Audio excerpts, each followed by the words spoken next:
All right, so this is the summary of the 15U B team for the.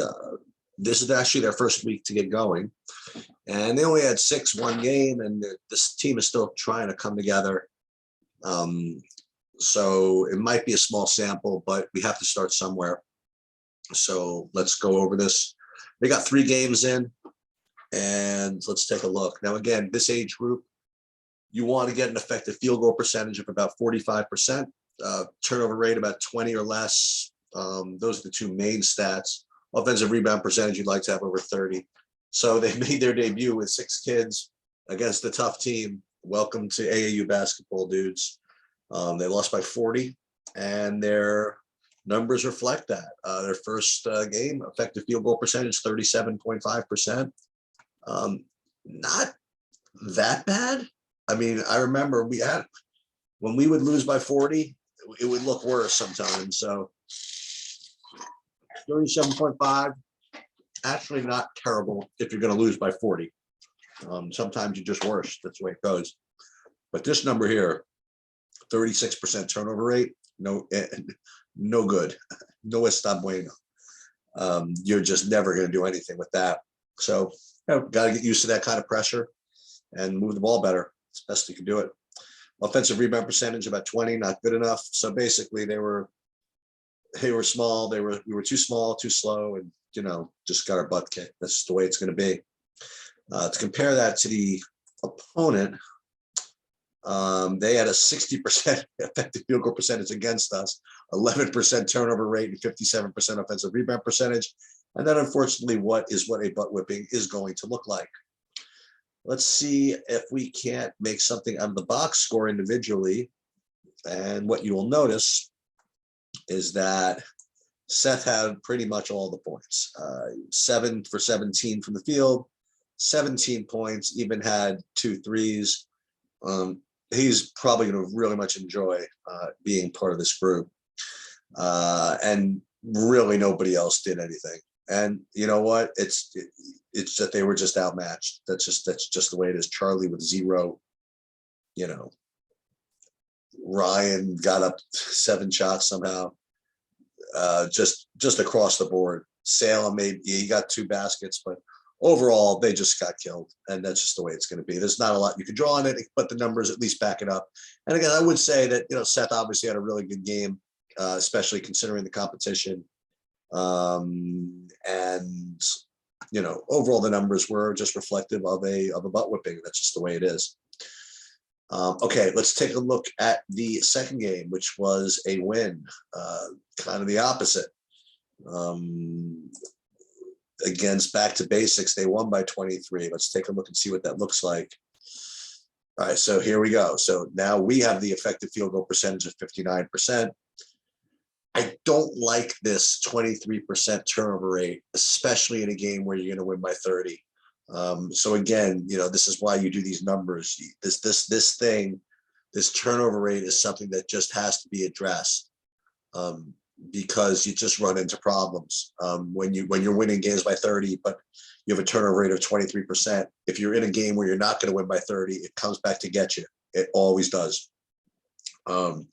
And offensive rebound percentage, we were much bigger, so 35% certainly is within the realm of possibility.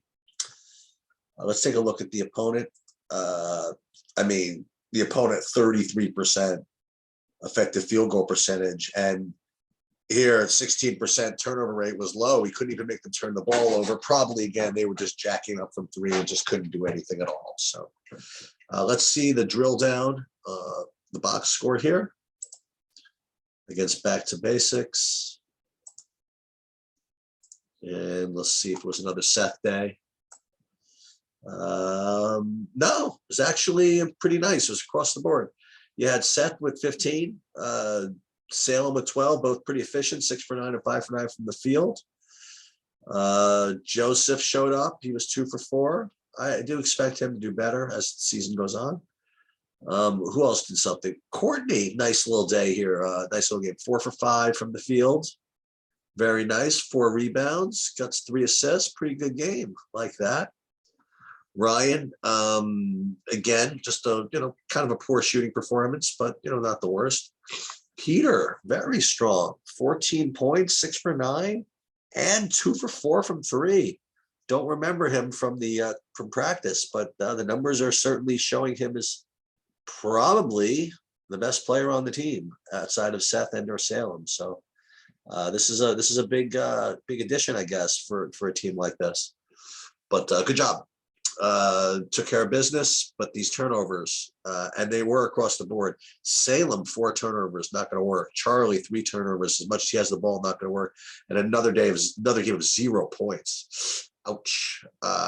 Winning by 30, having 0 points is not good. All right. And in the last game, you think the first game you win by 30, lose by 40, second win by 30, you would get a competitive game in game 3. And yes, they did. And it was a really, really competitive game. I got a chance to watch some of it on the stream, but let's take it off. Let's take a look at it against the Roadrunners. They lost 50, looks like 56-52. I think it was 56-50, but that's what we got, was 56-52. And let's see what our effective field goal percentage is. Ouch. Not good. 37% effective field goal percentage. And there it is again. The turnover rate, 24%, is just not going to cut it. You know, I told you it's what's going to come back to get you. Offensive rebound percentage is good enough, but this is not good. Look at this. The opponent was only 35% effective field goal percentage, but they only had a 17% turnover rate. And that is going to do it every single time at this age group. That turnover rate is just death. Look, the effective field goal percentage is still the most predictive, stat, but turnover rate is brutal because you turn the ball over, it's just more possessions, right? We think about it. So, yeah, let's look at the box score. Break it down against Roadrunners. And let's take a look. Oh, Seth, big game, 25 points, 9 for 15 from the field, 1 for 1 from 3, 12 rebounds. Man, he did the best he could. 5 turnovers. His brother Salem, 7 turnovers. Not good. 3 for 9, 1 for 2. Yeah, must have been a long ride home in the car. Christian, nothing really to speak of. Ooh, Joe, 1 for 9 and 1 for 7 from 3. Ouch. So much for my prediction. Colin, 4 for 13, 1 for 4 from 3, not good. Where was what's his name in this game? I guess Peter wasn't there, I suppose. Or maybe I just didn't catch him somewhere. I don't know. In any case, yeah, I gotta look at that. Why would Peter not have played? Maybe I gotta work on these tags. Maybe Chris, if you got me all this information, maybe this wouldn't happen. Anyway, Charlie, ouch, 1 for 7 and 1 for 3. Oh, goodness gracious. So you need a little more ammo here. First of all, you need Peter to play if he didn't. I don't know what went on here. I'm gonna check the raw film on this, but anyway.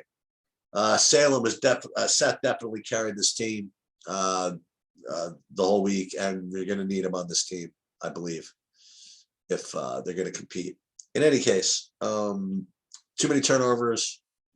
That's just the bottom line. Let's take a look now at overall stats. May as well, just so we get used to it. Box score. Let's take a look. Stats. We're going to look at all season. So now we're going to get all 3 games together.